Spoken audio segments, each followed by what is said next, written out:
अस्सलामुअलैकुम dear viewers, आप देख रहे हैं अपना informative channel personality and books और मैं हूं आपका टीचर प्रोफेसर शब्बीर अहमद।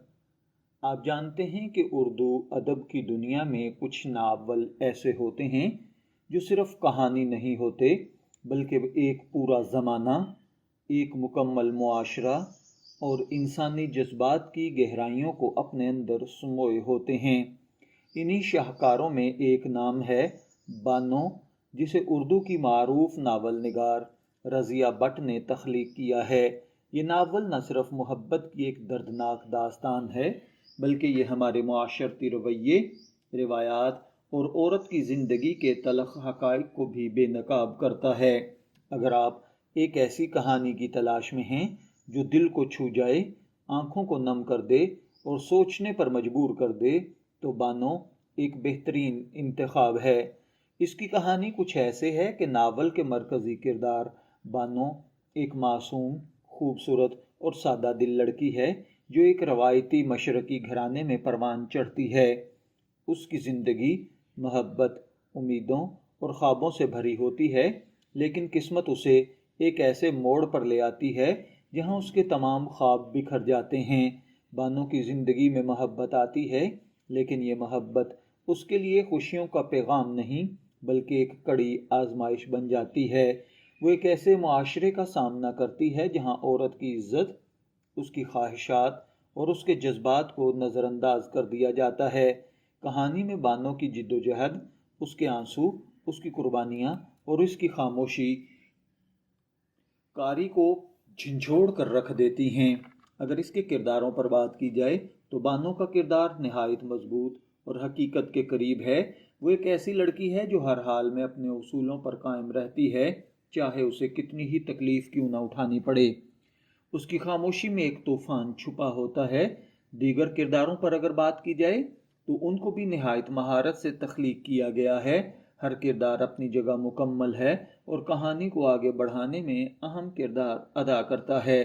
कुछ किरदार मोहब्बत की लामत हैं तो कुछ जुल्म और नाइंसाफ़ी की नुमाइंदगी करते हैं। बानो मोहब्बत की एक ऐसी दास्तान है जिसमें कुर्बानी का अंसर नुमाया है। यहाँ मोहब्बत सिर्फ खुशी नहीं बल्कि एक इम्तिहान है।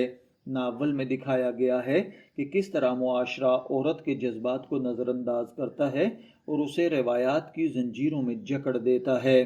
बानो का किरदार इस बात की अक्कासी करता है कि एक औरत को अपनी ज़िंदगी में किन मुश्किलात का सामना करना पड़ता है।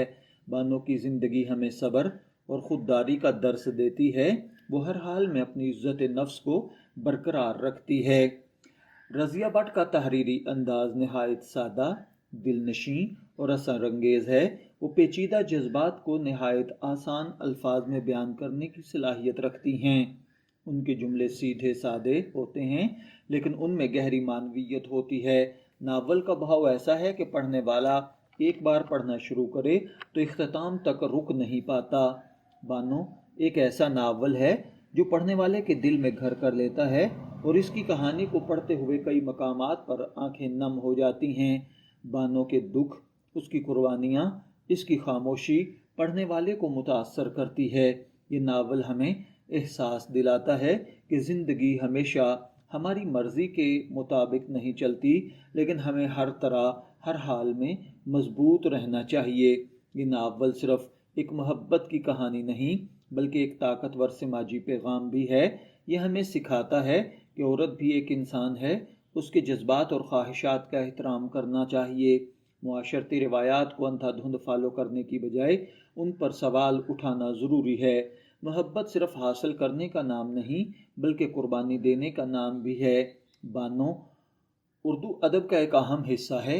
ये नावल न सिर्फ अपनी कहानी की वजह से मशहूर है बल्कि इसके किरदार और मौज़ूआत भी इसे एक शाहकार बनाते हैं। ये नावल उन क़ारीन के लिए ख़ास तौर पर अहम है जो माशरती मसाइल को समझना चाहते हैं और अदब के ज़रिए ज़िंदगी के मुख्तलिफ़ पहलुओं को जानना चाहते हैं। अगर तनकीदी नज़र से देखा जाए तो नावल में कुछ मकामात पर कहानी सुस्त महसूस होती है, लेकिन मजमूई तौर पर यह एक मुकम्मल और मुतासर कुन तख्लीक है। कहानी की सबसे बड़ी खूबी इसकी हकीकत पसंदी है। یہ ایک ایسی کہانی ہے جو ہمیں اپنے ارد گرد کے معاشرے کی عکاسی کرتی نظر آتی ہے۔ آخر میں یہی کہوں گا کہ بانو ایک لازوال ناول ہے جو محبت، قربانی اور معاشرتی حقیقوں کا ایک خوبصورت امتزاج پیش کرتا ہے۔ یہ ناول ہمیں نہ صرف ایک جذباتی سفر پر لے جاتا ہے بلکہ ہمیں سوچنے پر بھی مجبور کرتا ہے کہ ہم اپنے معاشرے میں عورت کے ساتھ کیا سلوک کر رہے ہیں۔ اگر آپ اردو ادب کے شوقین ہیں اور ایک ایسی کہانی پڑھنا چاہتے ہیں جو دل کو چھو جائے تو بانو کو ضرور پڑھیں۔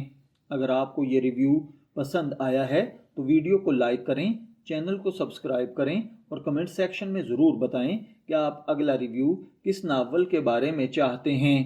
شبیر احمد کو اجازت دیجیے، پھر ملاقات ہوگی کسی نئے ٹاپک کے ساتھ۔ تب تک کے لیے اللہ حافظ۔